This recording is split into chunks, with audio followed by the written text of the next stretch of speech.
part 25 of fixing my broken dump truck. Today I want the satisfaction of this engine firing back to life again. Previously we got our lift pump in last night. It's wired up, it's ready to go. We have our pads put in place here, we have everything painted. I think it's time to throw the tank in. I am really banking on these straps still being long enough to conform to the new tank size versus this older, smaller tank. It's wider, but it's shallower. I don't know. So hopefully it just equals out in the maths. You know the drill, off to the toolbox. Actually, I think last night I knew I'd be working on this, so I kept my tools in a little handier spot right here. Back in action. Found out before, this thing hits like right where the vent is, so sliding in isn't a good option. But once you clear that, you have all this extra room up in there. So I think we're gonna have to kind of slide in this way. I lifted the tank and was quickly reminded by the rattle that we never got our screw or chips out of there. So I have an idea. I can see the screw down in there, but I don't like is, see how much water's in there? Something here must be leaking. I don't think it's that. I can't imagine it's any of these. We'll see, but maybe it's this guy because we don't have this bolt down yet. I don't know. That's a little concerning. But anyways, I'm going to try and shoot this down in there and get it right on top of that bolt. Now, we don't want to lose that in there. However, that did the trick and we got a bolt in there. And it actually sucked out all the water that was sitting over there, so it kind of worked out pretty good. The only thing I can think of that might be leaking is right here because there's no gasket technically between them. So I'm going to pull all these out one by one and then put some of this gasket maker underneath of this to seal that all up. Be a little messy to start, but I'll clean it all up after I'm done. We're all sealed up, and this is actually going to be our new ground screw, so we'll keep that out for now. Let's talk about a tight fit to get in here. We are so close. Oh, let's see where we can get an extra ½ inch. Have some new tank strapping. We're actually going to put this in an area the tank is hitting. I don't want the tank touching the strap there, so we'll try and slip this underneath. I have pried and fought, and I just cannot get that last little bit, let alone get a nut started. I think I'll order an internal coupling nut. That way I can pull this together. Maybe that'll stretch it and then it'll be easy to go. Or if not, I can just keep that coupling nut in there to keep this tight if it doesn't stretch anymore. But I know we're definitely wasting space up here, but there's just no good way to pry that down while you're pulling. We're done wasting time on that though. We're not gonna fight for no reason. Let's go ahead and get on to plumbing this in. The last fuel connection is taking our hose and going right to here. And wow, that is just about perfect. This was laying in the gravel. It looks clean, but let's wipe it out. All right, we are fully plumbed on half of the truck. Recap for us all. We are pulling out of the tank. It's going up into our lift pump. Lift pump's pressurizing the fuel, taking that fuel and then pushing it up to the engine bay through that line. The second half of that draw is gonna come from the passenger side, which we haven't started yet. Both tanks also have one of these valves so that we can turn fuel on or off depending if we want 2 tanks or 1. I would love to knock out that other tank. That way we can get this thing running tonight. Oh man, I forgot. We still got some wires to put on our sending unit. All right, back under we go. We're gonna try and come in from this way, and then that way we can work on top of the tank. I think you guys can see more than I can. And lastly, I'll tighten this positive wire. That is the float level sensor positive.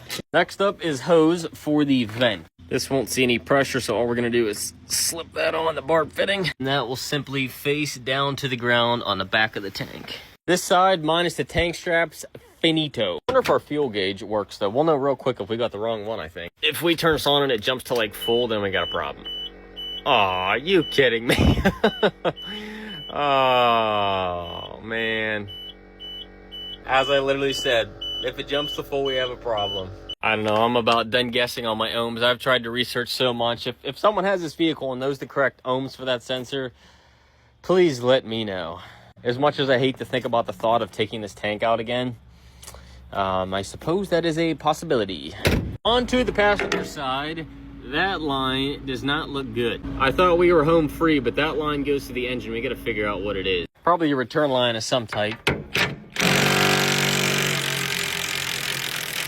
This one should be easy. It's all covered in diesel.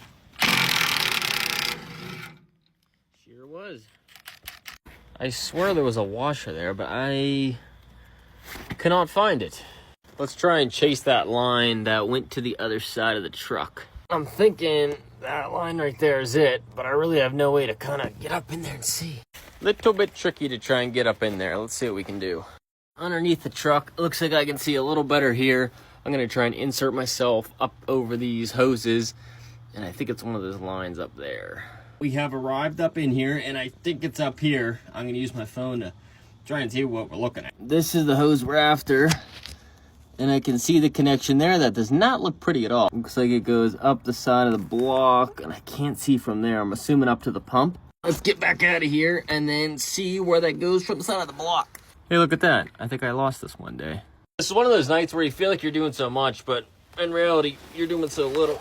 If we follow that line, I believe it's that one, and I want to say it goes to here. Now I'm second guessing, so let's take a trip back onto the truck and try and look at that again. Fortunately, this really didn't do much for me, but I can at least tell you that it is that line that comes up, and it turns to rubber for this little section, back to a hard line, and then after that hard line, I can't tell which one it goes to. We could lose this metal section and then just tee into this line, depending what size that is. We might be able to get into it. I think I'm reading 3/8 at the top. You guys tell me if you see the same thing. Then we can secure, heat wrap, and run hose away from the engine and then back to that passenger tank. Love to get this fitting off here somehow if we can twist it. Okay, I guess that answers that problem. Tank strap out of the way. Second tank strap is a little stuck. There we go.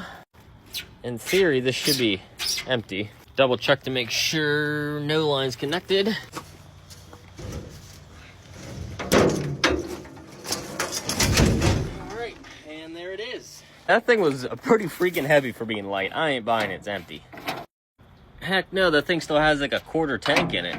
Let's give it the same treatment though for tonight. Let's take the time to spray all this down with degreaser, get the oil and everything off of there. That way we are ready to paint and then slap a tank in. We'll do this transmission while we're at it.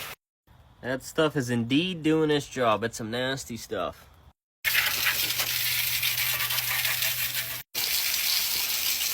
Go ahead and give it round two. This one I'm gonna go ahead and give it a good old scrub in. I would say that's pretty good. We got all the grease off of there, brought it down just the bare metal, the rust and all that. So next step, we'll wait for this to dry. I'll start cleaning up my mess. I think on this one, we'll do vent on this side since it's more out of the way, and then we'll do that return line in one of these two guys. Really, it's just run the return line, put the fuel tank in, attach the bottom half-inch hose for the feed, and we can go ahead and test fire this thing. We'll also look for something to attach that better. While I feel like we didn't get too far, at least we have a good game plan moving forward.